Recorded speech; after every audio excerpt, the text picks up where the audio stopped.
Okay, good morning, everybody. We have an agenda before us for the June 26th meeting. Are there any additions or deletions to the agenda? Seeing as none, could we have someone move? I move to adopt the agenda as presented. Thank you, Councillor McKee. All those in favor? That is carried unanimously. We have the minutes pre-circulated of the June 12th meeting. Are there any errors or omissions?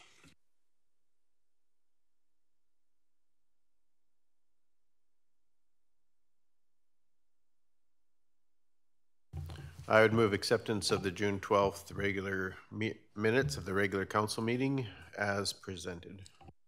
Thank you, Councillor King. We have a motion before us. All those in favor? That is carried unanimously. And we will go on to 5.1 transportation. Mr. Buchert, please. And welcome. You look awfully spiffy today, Brad. Bright white, yes. Morning, Mr. Eve and members of council. This morning, the RFD is some information on the shoulder pull program for 2018. Just a little background. Over the past few years, we've developed a shoulder pull program to work in conjunction with the 2015 road study to enhance the longevity of the roads. We're bringing this information along with the RFD is a map of where we plan on going with the shoulder pull. So a list of these roads are listed on the RFD is Range Road 234 from 340 to 332A, Township Road 334 from 21 to 251, 250 to 587, from 587 to 334, 332 from 251 to 587, 240 from 27 to 324, 324 from 21 to 240, 241 from 27 to 583, 322 from 240 to 271, 324 from 251 to 260, 255 from Highway 27 to 324, and 253 from Highway 27 to 324. There's a total of 59 miles. The tentative schedule for this is scheduled for the first week of August. It could come a little earlier, it just depends where that contractor is. He's up north in Yellowhead right now, so it depends how the weather goes for him is when his arrival date down here is.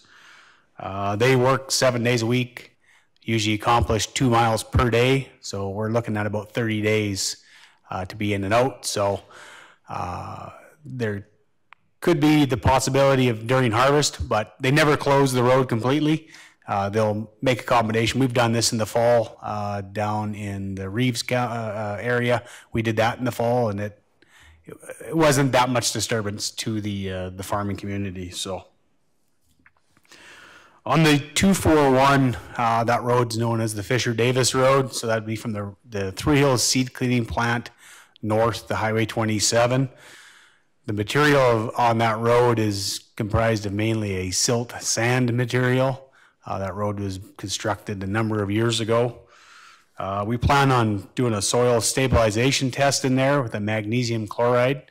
So as they rip that road up, instead of adding water to the road, they'll add magnesium chloride to it. They'll mix it right in there. It'll be in a depth of probably 6 inches deep. That will basically stabilize that silt material and also almost make that road dust free. That's probably of a gravel road. That would be our most intensive road for vehicles traveled per day. The scale on Highway 21 and 27 definitely reroutes traffic that direction. So anything we can do there. A lot of residents live down that road. We do a calcium chloride on the road right now for residents as we haul out of our Three Hills stockyard. So we're hoping with that we won't have to apply calcium every year for dust control. This should magnesium chloride should last for about 5 years while it's injected into the roadway. The cost of this is coming out of our 2018 operating budget. We had budgeted $1.25 million for this project. So we were well within the budget. Some of the roads on the map, there's probably a 2-mile stretch in there that we're trying to keep to the very north end there. That would be 250. We're going to try and keep as wide as possible. I mean, I've had comments from some of the ratepayers. If we shoulder pull that road, it's kind of narrow. It's 7.8 meters now. So if the contractor can't keep it at 7.6, we'll relook at it. But it is in rough shape, and there's lots of oil activity in this whole area.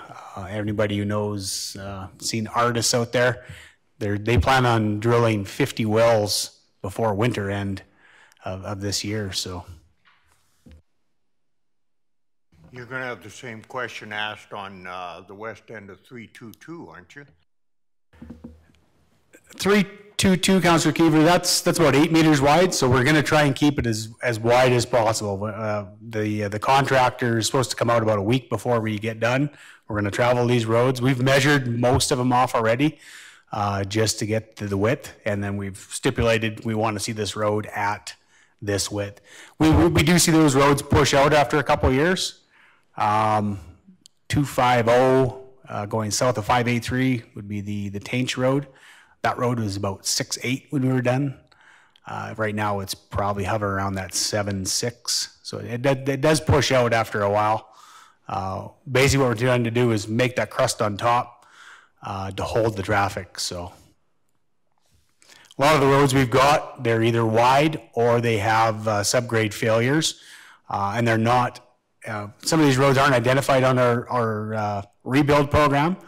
So if we stick to that 2015 rebuild study, there's a lot of these roads that aren't on there that are going to need some kind of work, and this would be the next best thing to that. So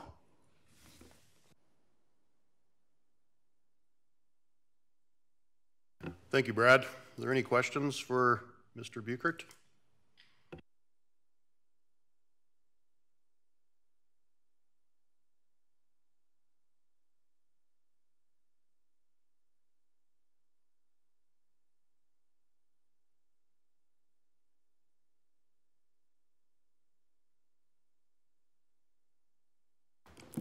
I guess I could speak on, like, for 19, the plan is into the south again. So it would be in Councillor Penner's area, Swalwell area, just to give you an idea of where we're going next year with it. So if we stick around that 60 to 70 miles a year, this at the end of this program at 60 will put us probably just pushing over 300 miles in the last 4 years of doing shoulder pulls.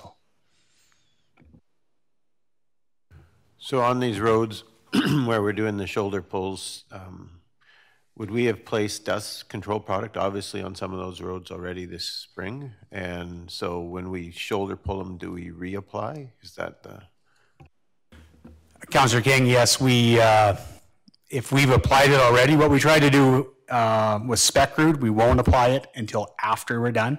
If the spec root's in good condition and we have to rip that road up to give it a shoulder pull, we'll apply that free of charge to those affected ratepayers, along with calcium chloride. If there was calcium that looks like it was put down last year and it's still really black today, we'll give them a free shot of calcium chloride too. Probably the only one that really got done would be the Fisher Davis Road. We just did a top spray on that one. We didn't do a bottom and top, just knowing that we would be ripping that road up and we didn't want to put a huge investment of material in there.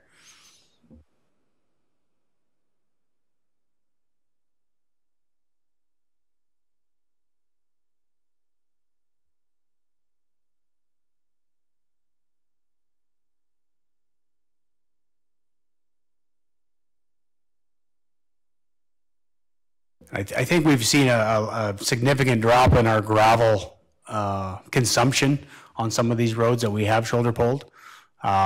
We don't go back and have to re-gravel them every year. And some of these roads that are pushing 10 meters wide, we're putting probably on a 10-meter wide road 400 to 450 ton of gravel per year, rather than our local road standard of 225 to 230. So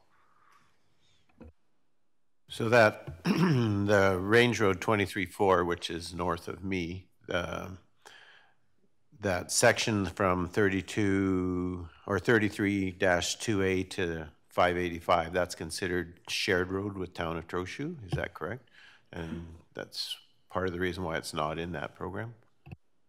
Councillor King, that section of road would be considered our road. That's our boundary. So we look after the south and the west boundaries of our adjacent counties. So that's the only reason that one's not in there. It's not pushed out as wide as what north of the fairgrounds is.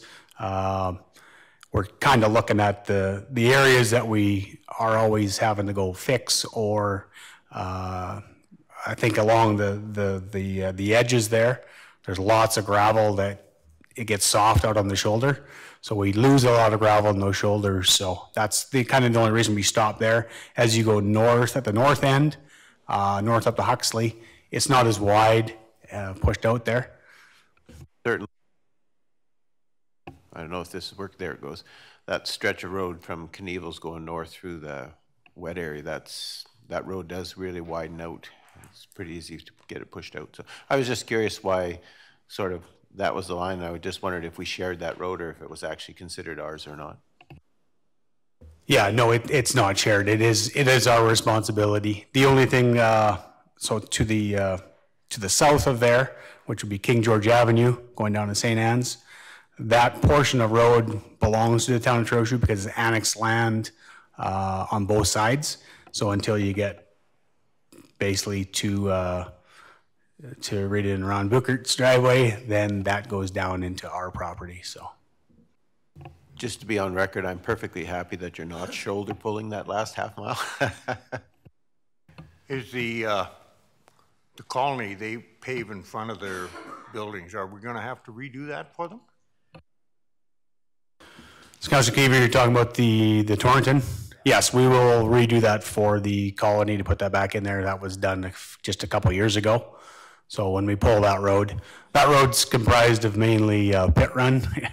If you've gone west of the Torrington Hutterite colony, you usually feel like you're driving on cobblestone. So we did a lot of repair on that road when we hauled gravel from Bicycle in on our first year of the gravel program.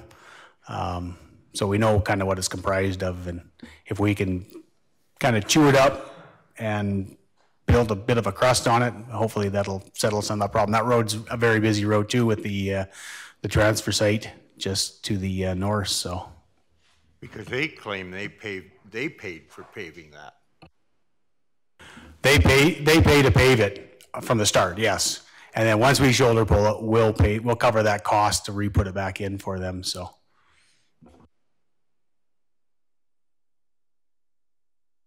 The cost of all of that shoulder or all of that dust control is in with that 1.25 million. We don't add it to the dust control program budget. It's in this budget here on the shoulder pull program. So all those costs are showing part of this program.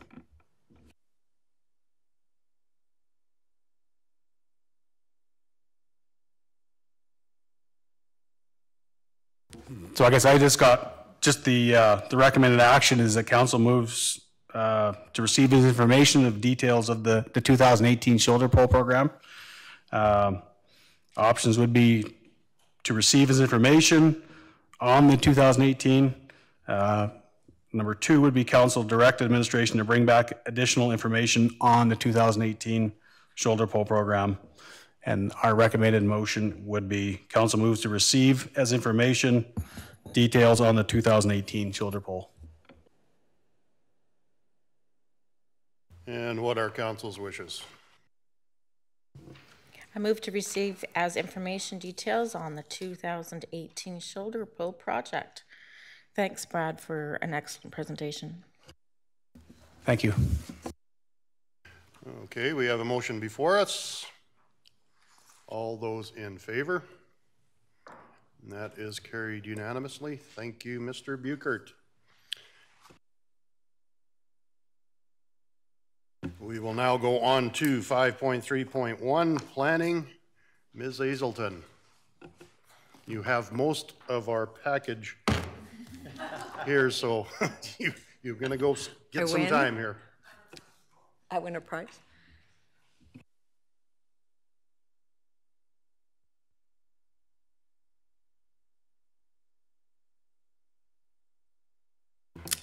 Good morning, Mr. Reeve and members of council. Due to the changes in federal legislation regarding the legalization of cannabis, information is being brought forward for consideration to ensure that the municipality has taken the opportunity to define how cannabis will be dealt with at a municipal level. The municipal government has been given an opportunity to implement bylaws relating to cannabis retail locations, cannabis recreational production, cannabis medical production, and the public consumption of cannabis. Based on the discussions with council at the May 22nd, 2018 Committee of the Whole meeting, the Planning Department is bringing forward some proposed revisions to the land use bylaw for council to review and consider. Planning has also taken the opportunity to make some minor changes to some sections of the land use bylaw to bring clarification to these sections to ensure consistent usage. All additions and changes have been noted in red in the attached draft document. Currently, it's internal resources. However, the cost for public consultation and public hearing will add some additional cost to the process that's required. So it is a consultative decision. We have been working with Deb and Christine to put some stuff on the website to allow some interaction as well. So our recommended action is that council review the draft land use bylaw for future consideration.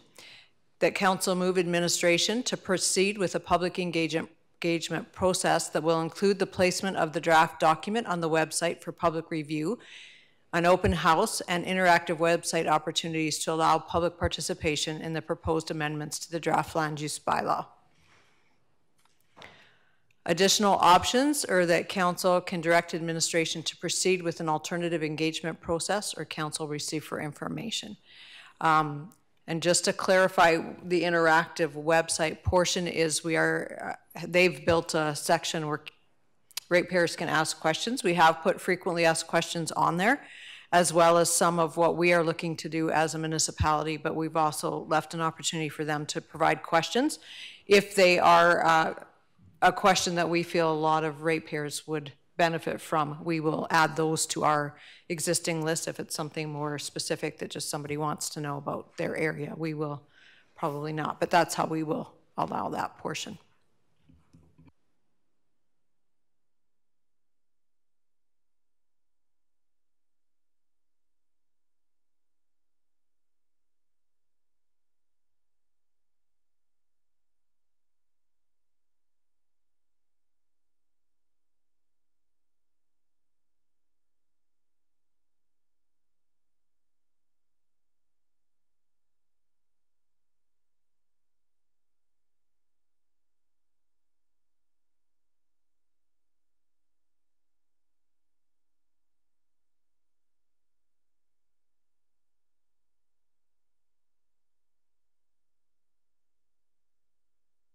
Well, we have the amended land use bylaw in front of us, all 150 pages worth. Does council have any questions on any of the changes?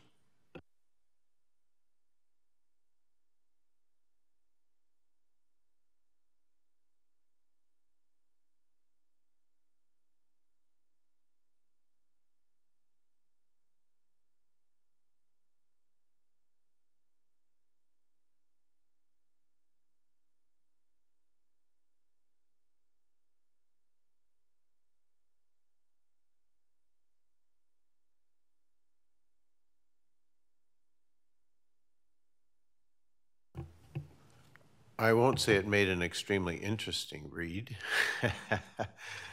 I noticed that the majority of things, of course, that you focused on was the cannabis stuff, but there was a lot of other little details that you addressed along the way.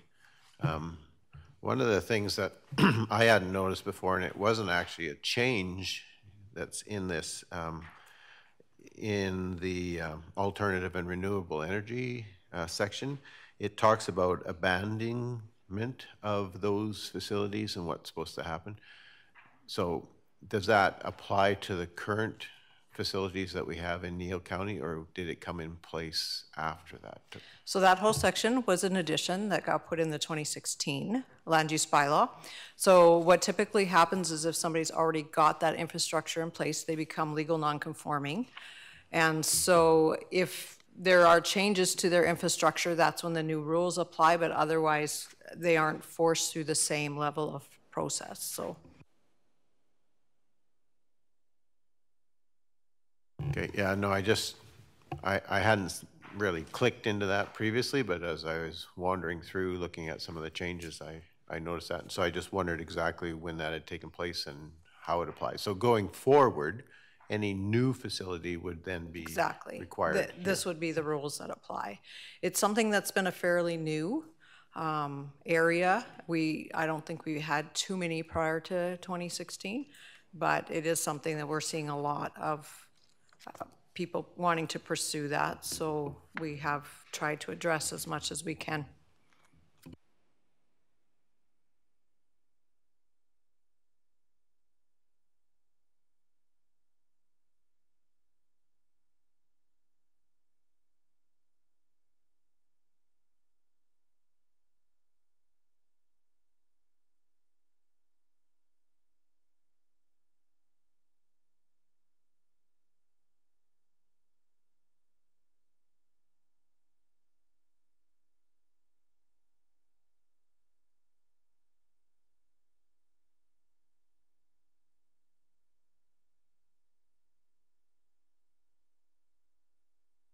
Does council have any other questions for the planner? If not, we do have recommendations before us.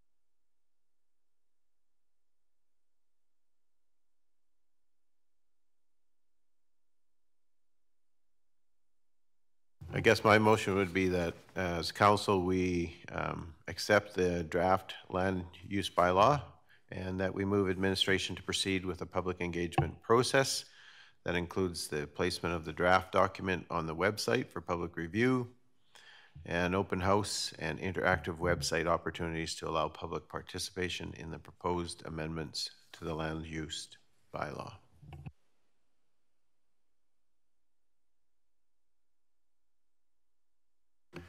We have a motion. Is there any discussion to that motion? Seeing none, I guess we'll have the vote. All those in favor? And that is carried unanimously. Thank you, Barb. Not really as painful as I thought it might be.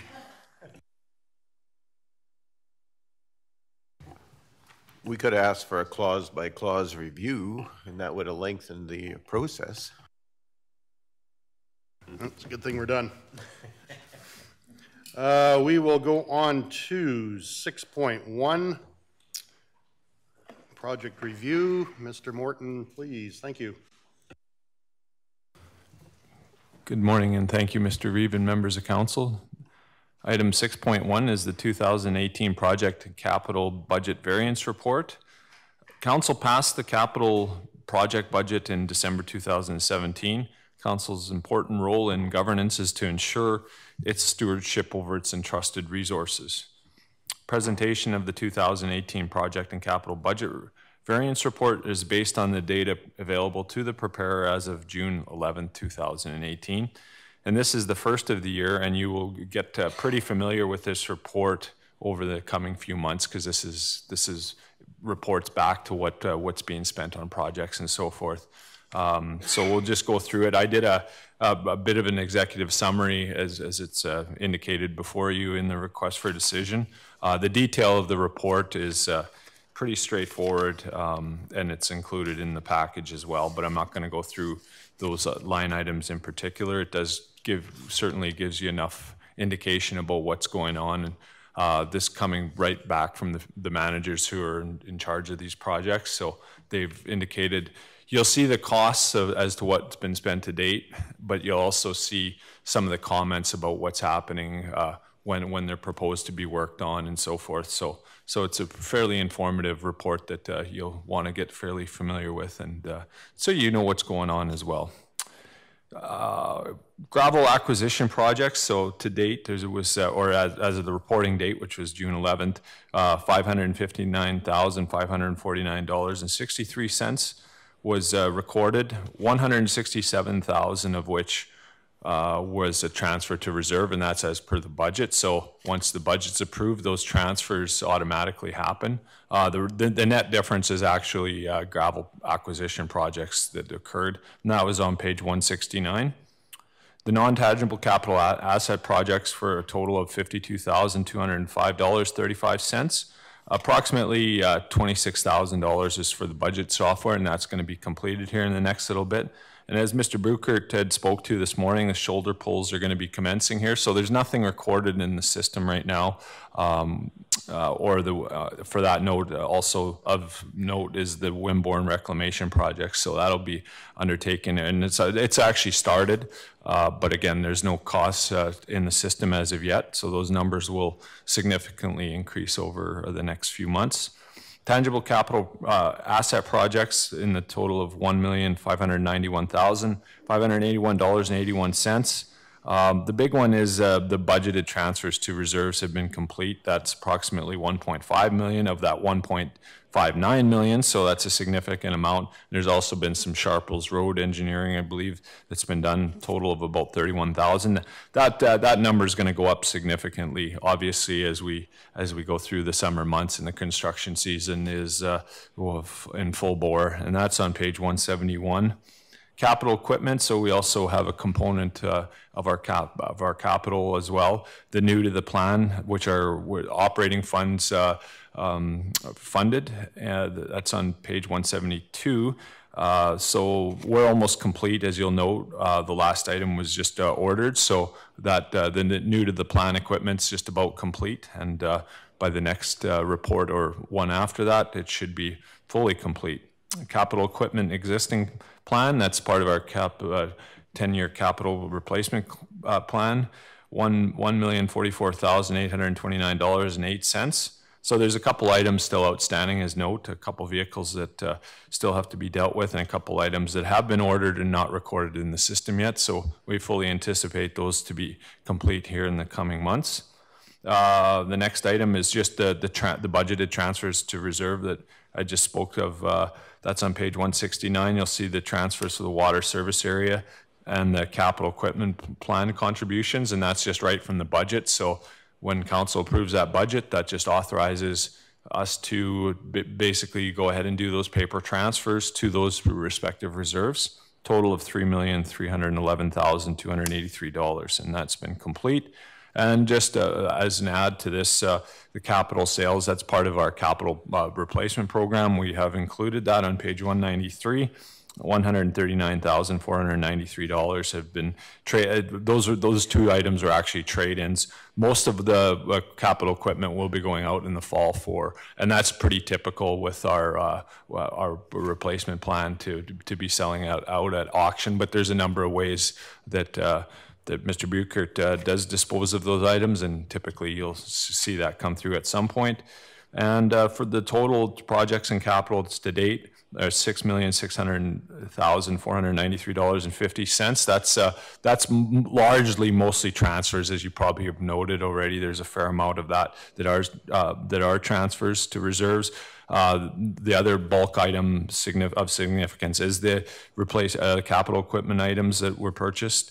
The total budget amount, $26,189,719.57 is the capital budget. So that's a number you probably want to keep in your pocket. That also includes transfers, and that's on page 173. And this is just for communications. This is just for public information and for your information. Council notes.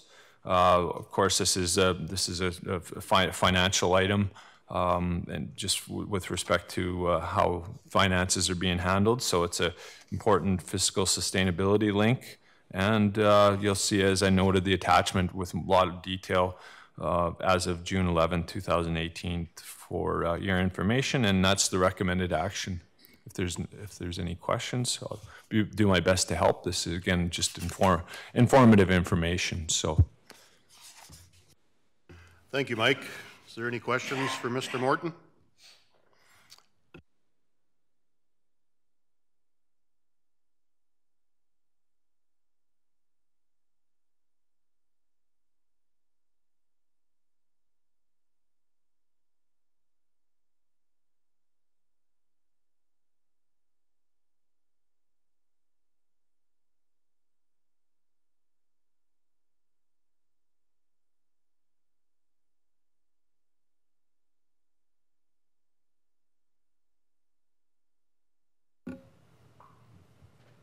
We do have a recommended action if somebody would choose to make that motion.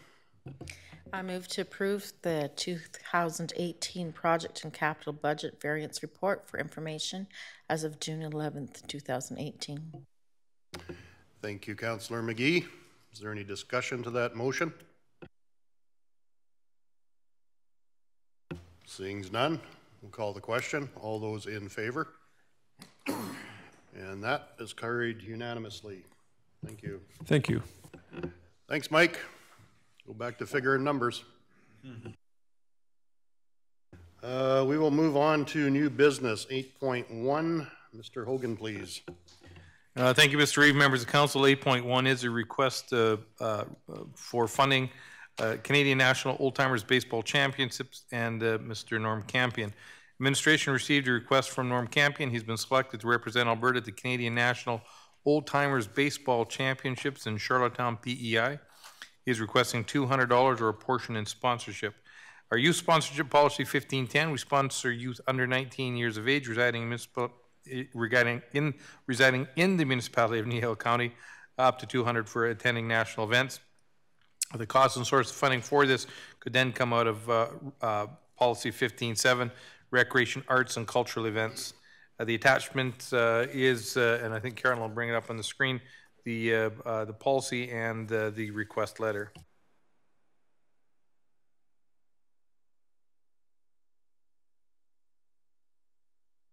What are council's wishes?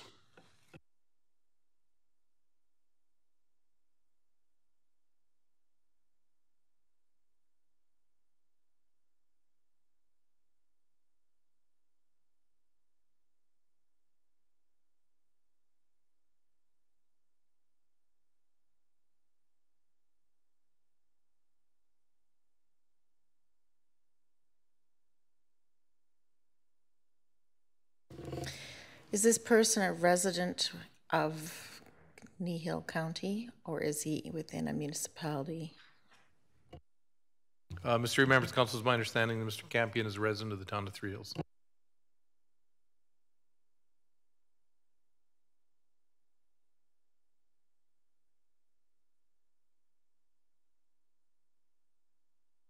I move we receive this as information. Thank you, Councillor McGee. We have a motion on before us. Is there any discussion to that motion? Seeing none, call the question. All those in favor? And that is carried unanimously. Thank you. Move on to 8.2, Mr. Hogan. Thank you, Mr. Reeve and members of council. 8.2 is your own strategic priorities chart. As a result of the February 2018 strategic planning session, council's priorities and operational strategies are summed up into the strategic planning chart. The strategic priorities chart should be reviewed regularly as a reminder of the organization's capacity to make adjustments, change priorities, and celebrate achievements. The attachments are the last changes that were made in May, and the recommended action is to approve the strategic priority chart as presented. The only thing that's changed in the charts is as things have been completed, they were moved from later to next to now. So you can see that under the now, we've added the long-term financial plan, which was on the next chart.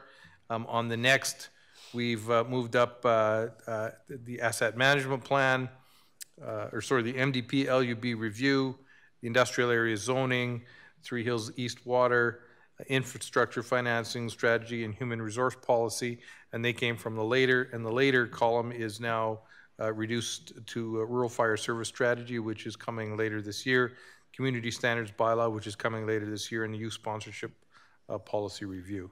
There's nothing new, it's just moving, following the track as things in the now are completed and things are moving up. Does council have any questions for Mr. Hogan?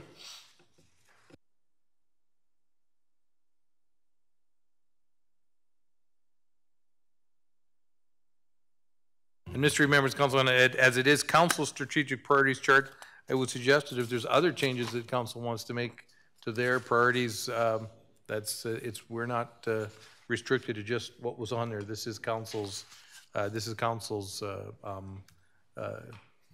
wish list or priorities list.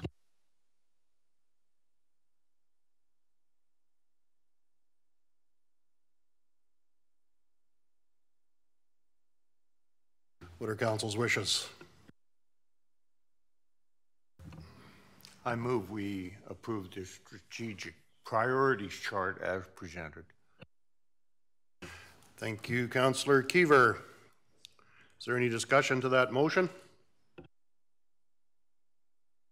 Seeing none, call the question. All those in favor? And that is carried unanimously. Thank you.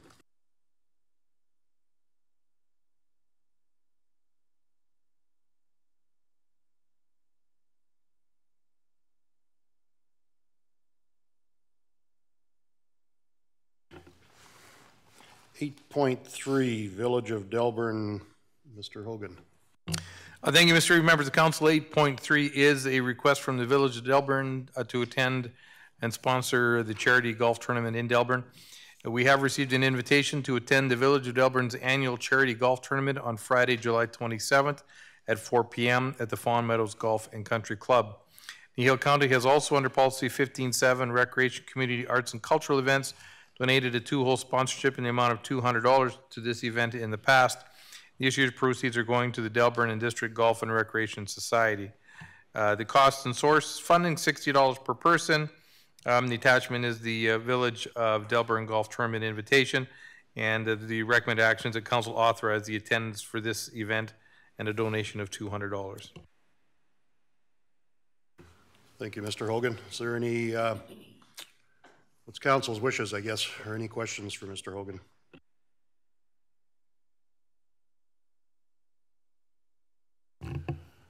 Here we are talking golf again, and so it's my usual comment is I really have a problem with not so much sponsoring the event, but this event is entirely outside of our municipality. It's raising money to benefit the Delburne Golf and Recreation Society, and I'm not sure it's appropriate for us. Certainly, I don't think I would be in favor of us sponsoring or attending this event. So my motion would be that we receive this for information purposes. Thank you, Councillor King. There is a motion before us. Is there any discussion to that motion?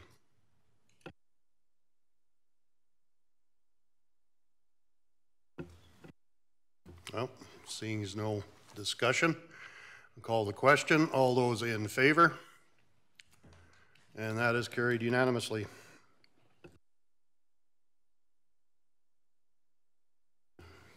Okay, no disposition of delegate business. We are on to council and committee reports. 10.1 Community Futures Wildrose.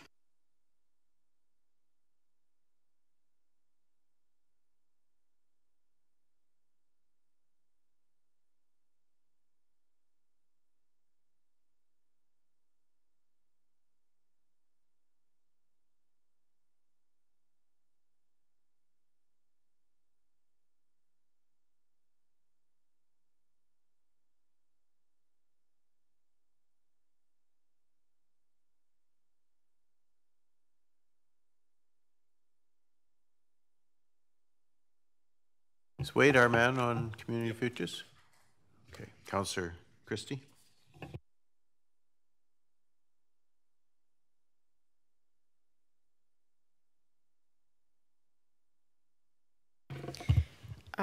What is not in the report has just come up this week that we could add to second report for the Kneehill housing.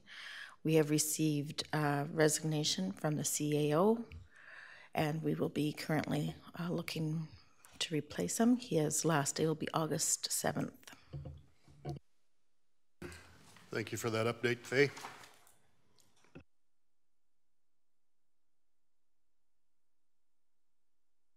Would somebody like to move council and committee reports for information?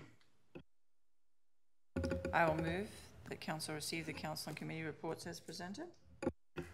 Okay, thank you, Councillor Penner. Motions have been made. All those in favor? And that is carried. We have our council follow-up action list.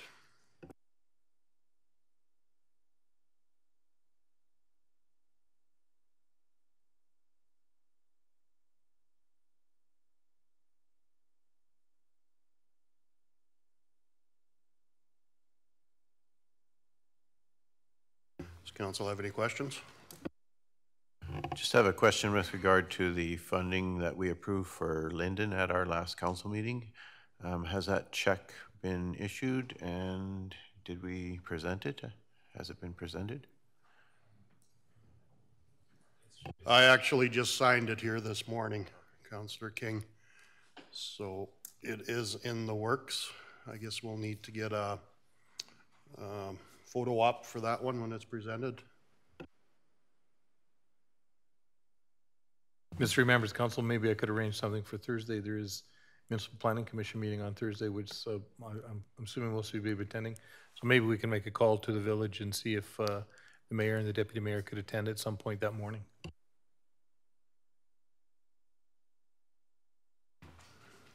Thanks for that, Mr. Hogan. Yeah, the only reason I raised it is I see it as completed, and so I just had a question. Thank you. Are there any other questions?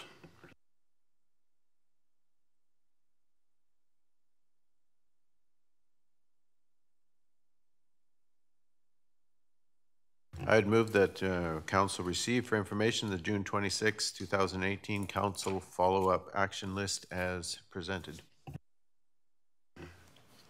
Thank you, Councillor King. We have a motion before us. All those in favor?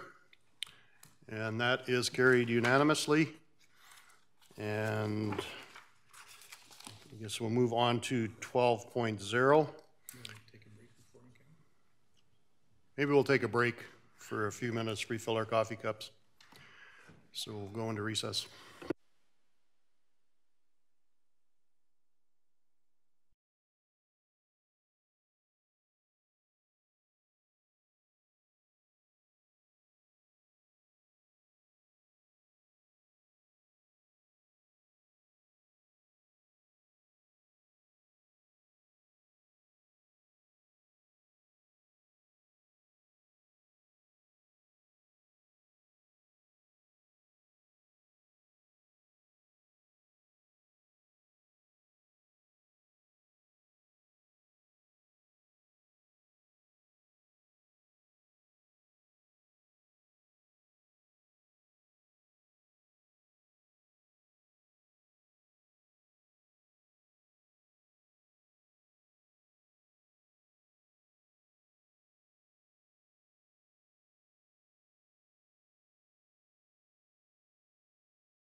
Okay, we'll bring the meeting back to order.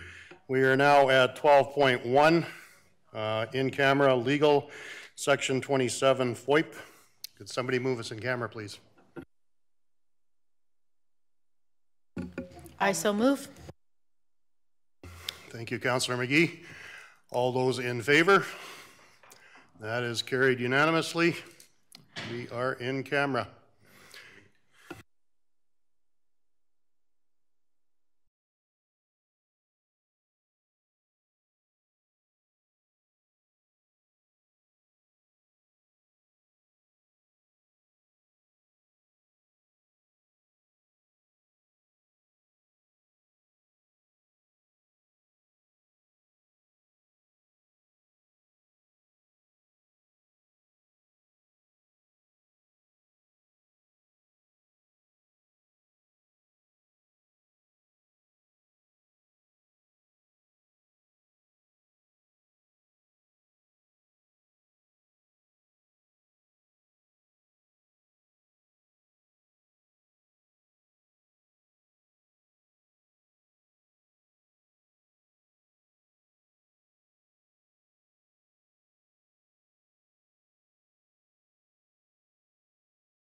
Okay, we're back in session. Well, no, we're still in camera. Would somebody like to make a motion to move us out of camera?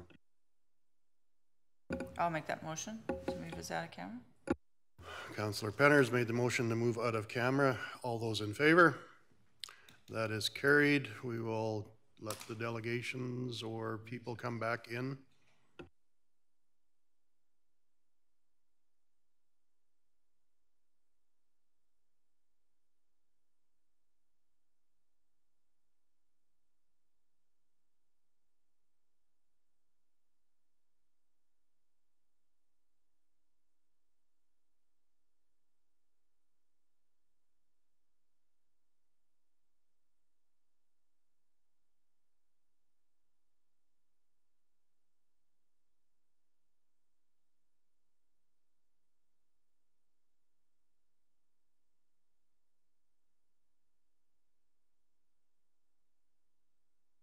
Okay, we've allowed the return of the public.